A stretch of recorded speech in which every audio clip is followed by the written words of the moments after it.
Creativity, it is an addiction.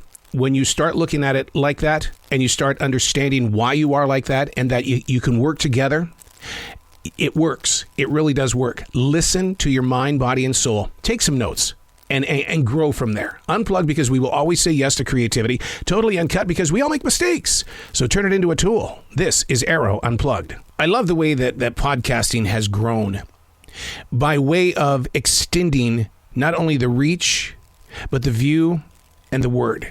And that what you experience and what I experience, they may have something that's relatable, but we all grow forward when we really do invest in each other's, I don't want to call it a vision, but just an understanding, learning to listen to each other's stories. And that's one of the things that the more and more I study about human habit, the art of listening before speaking is really one of the greatest steps you can ever take. There are so many people that claim that they keep hitting walls and they can't get anywhere in life and that their boss won't look at them and this person doesn't do this. And it's one of those where I just want to say, are you a listener first or are you a speaker first?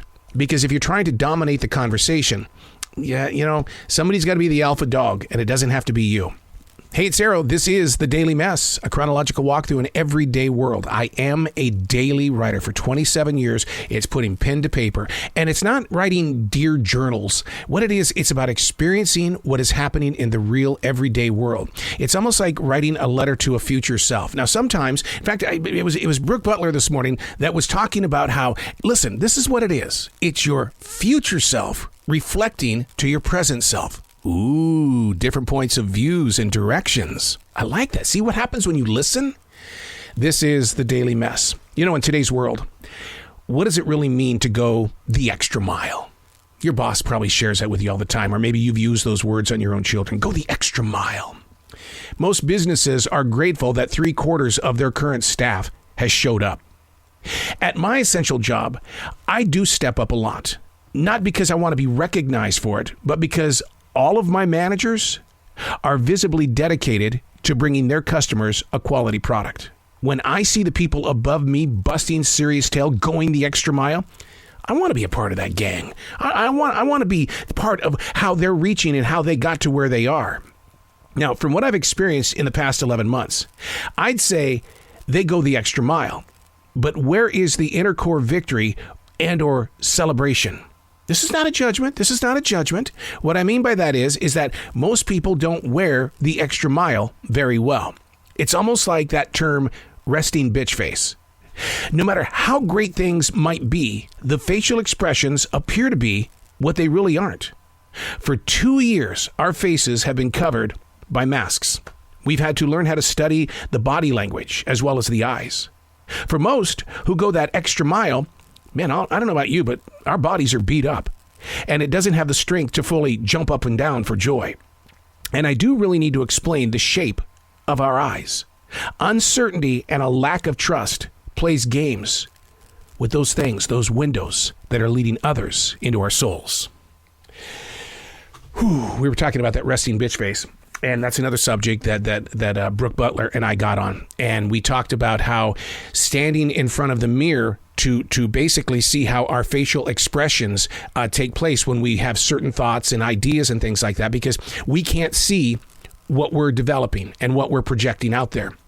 So I will practice in the mirror, and so does she. You'll say different things so that your facial expressions can be trained on how you don't look. You know what I mean by that? In other words, if you're going to say this, then you know what you do look like, but you don't want to look like that because it looks like that. It's like, as happy as I could be, well, it doesn't look like you're that happy.